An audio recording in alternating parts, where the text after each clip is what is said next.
Bienvenidos a 5 minutos. Hoy veremos, ¿es buena idea reemplazar los capacitores electrolíticos de aluminio con líquido por un capacitor electrolítico sólido?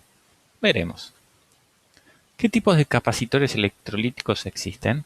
Los más conocidos son estos, los que tienen líquido, pero ahora empiezan a venir los que son de estado sólido.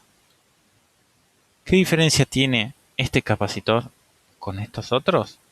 Este capacitor es de estado sólido, mientras que de estos es un líquido de montaje superficial. ¿Qué otro tipo de capacitor electrolítico existen? Están los electrolíticos sólidos de tantalio o niobium. Estos de aquí son de niobium y este es de tantalio. Lo único que cambia es el químico de adentro. Antes de hacer un cambio tenemos que tener en cuenta el comportamiento. El tantalio no tiene buen comportamiento con picos de tensión. La sección del circuito donde vamos a hacer el cambio. Tenemos altas frecuencias, picos y temperaturas. Cuando fallan, ¿cómo se comportan? Pueden quedar abiertos, en corto, explotar. Por ejemplo, este es un capacitor electrolítico con químico líquido. Cuando falló, perdió su líquido por el sello superior, dejando el circuito abierto. Estos, en cambio, son capacitores de estado sólido, que cuando fallaron, se abrieron y se quemó el químico dentro. En este caso, tenemos un capacitor de tantalio, que cuando falló, explotó. En esta otra imagen, también tenemos un capacitor de tantalio, que cuando falló, quemó toda la zona, afectando los componentes que están al lado. Otra característica que tiene el tantalio cuando falla es que entra en cortocircuito, pudiendo quemar otros componentes que estén al lado de él. ¿Cuáles serían las ventajas de hacer un cambio?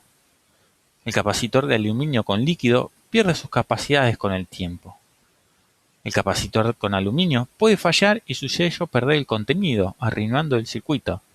Recordar que es corrosivo el químico que tiene el capacitor. El sólido no tiene estas fallas. El sólido tiene una vida útil más larga. El sólido tiene unos valores más estables y el sólido de polímero de aluminio es más caro, pero un excelente reemplazo. ¿Cuáles serían las desventajas? Los sólidos de tantalio o niobium pueden explotar dañando otros componentes, o se pueden poner en cortocircuito quemando otros componentes. No se pueden usar en cualquier parte del circuito.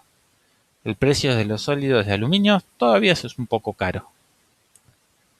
Una cosa muy importante a tener en cuenta es que debemos estudiar los nuevos valores debido a su nuevo comportamiento. No podemos hacer un reemplazo uno a uno. Tenemos que estudiar las nuevas variables de capacidad, voltaje, cómo puede llegar a afectar a ese componente en esa zona. Muchas gracias por su tiempo y esperemos vernos en otros videos.